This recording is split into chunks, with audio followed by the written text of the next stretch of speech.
Apostle Johnson Suleman, General Overseer of Omega Fire Ministries International, condemned Aliko Dangote on Sunday after a fatal crash involving a Dangote truck outside the church in Auchi, Edo State.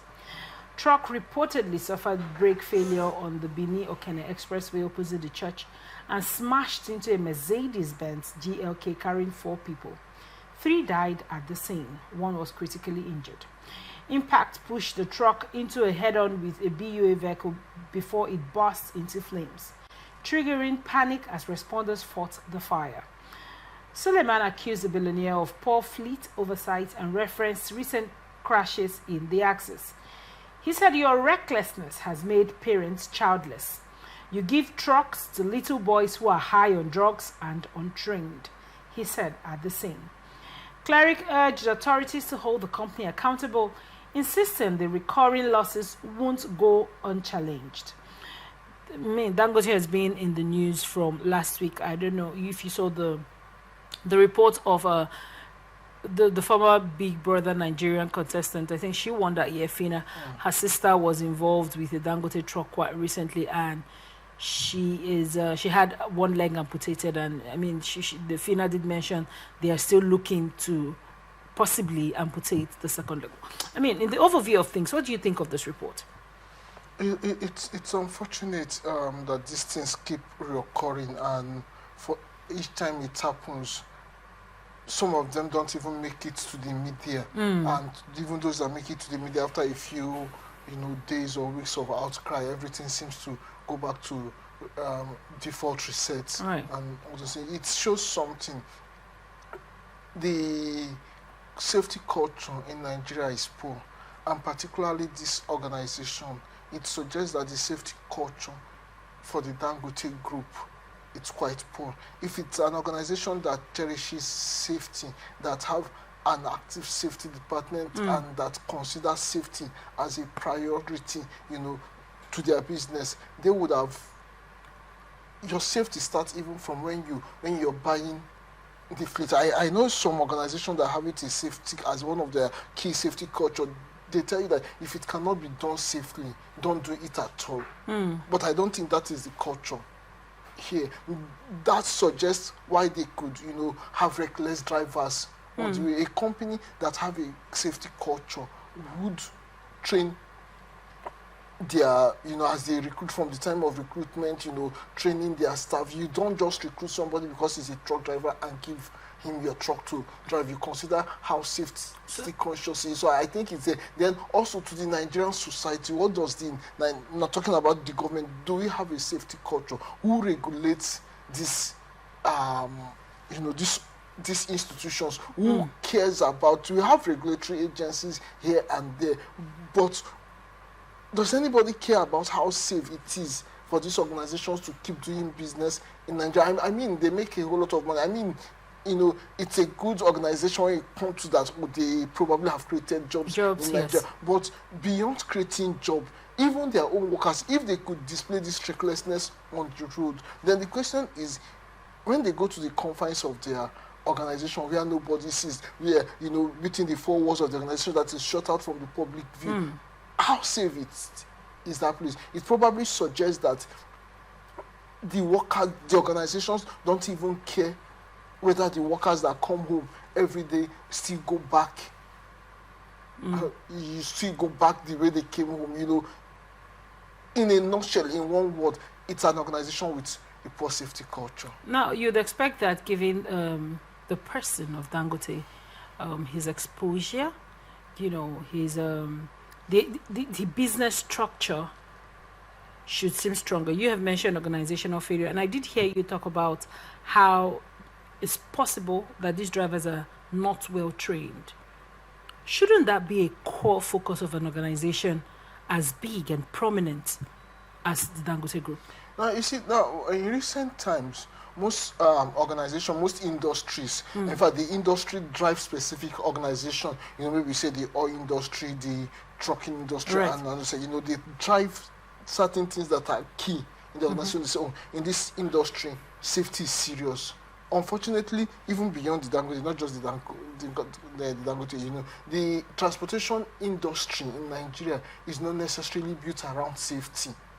the haulage industry is not built around safety, and that's why we could have this. Because if we have our haulage and logistic industry built around safety, it would have forced every organization that, whether you are a core logistic company or by default of what you do. For example, the Dangote industry may not be a core logistic company, but by default of what they do, they have occasions to move their goods from point A to point B, and using heavy trucks. So if we had a properly regulated logistics sector that makes safety its culture, these organizations would have been forced to imbibe safety as a core of their business, and this would even be independent of who is running it doesn't matter who is running the organization. It means that if you're going to play in this industry at all, safety must be considered. So whether you are a person who thinks safety is necessary or not, if that is an organizational and industrial standard, the industry standard, if we have, I don't want to call for a ministry now, lest it become a political thing, you just create a ministry of safety, but every industry, no matter under what ministry operates, should consider safety as a core. And if this is done, then organizations like Dangote, like every other organization, would be conscious of, will be forced to imbibe safety, because that becomes the only option, the only way. You have no other option than to work in a safe manner. If you can't do it, like that saying goes, if you can't do it safely, don't do it at all. Right. Now, one last question before we move on from this report. 3 people have died. 1 person is critically injured. Ruth, Fina's sister from Big Brother, currently, a young lady that has had a life in front of her, having graduated about 3 months ago, had her full dreams in front of her, currently amputated with 1 leg, possibly going to have her other leg removed. Who should bear the brunt for this? And I'm talking about, when you look at it as regards, people call out the drivers. The drivers are the ones that carry the act, but they belong to a structure, they belong to a system, right? Do you think that this organization should have people being prosecuted for this crime so that it will be taken much, much more seriously? For example, if I own a truck, right, and I have a business and I need to move things from place to place, and or I have a logistic company that moves things from place to place in a bus, and that my boss is involved in an accident, would I be called upon to answer questions on behalf of my driver and my company and the truck at some point? I will. Do you think someone should actually take the fall for this, senseless deaths that has happened? Yes, somebody or some organization should take responsibility, maybe not necessarily the man, Dangote, because, when you register a company, the company assumes a life of its own. It becomes an independent entity. However, if things work very well, like this trucking business, we always talk about motor insurance. At times, it's just, those things are just done as a requirement, just to tick the boss. Even the guy ticking the boss, the system does not care whether you really have it a problem. Now, if we have a functional insurance system that includes third-party insurance, one of the things the insurance company can, this is even the advantage of insurance company, one of the things the insurance company can help an organization do is that, because they don't want to pay every now and again, they are paying, doling out money to pay for accident, to pay to accident victims, maybe visiting family, and the money side of it, the going to confront the family of a bereaved, because your organization snuffing life out of them. One of the things that good culture would have done, that culture of having an effective insurance, that probably the insurance company may even take it upon themselves to train the drivers and instill culture in them. But unfortunately, insurance is not a big thing here. So, talking about who bears the burden, if we have a proper insurance system, now I don't know specifically this, I want to believe they have an insurance system that their trucks are insured and all that. So I do expect that some compensation will be paid to victims if they make the claim. That's another thing. Is one thing to have an insurance company, and that thing, to have a system that makes it easier for people to get claims when they are injured.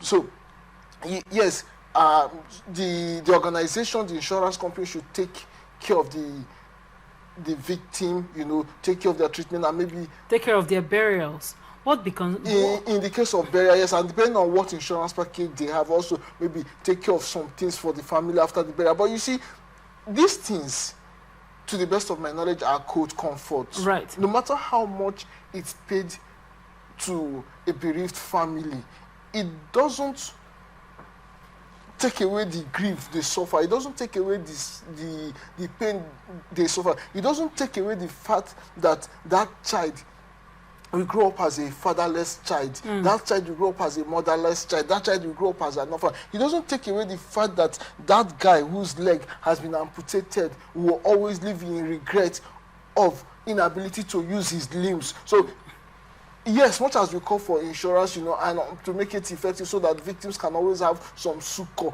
but it shouldn't take away the place of safety. Thank you so much for your insight on that.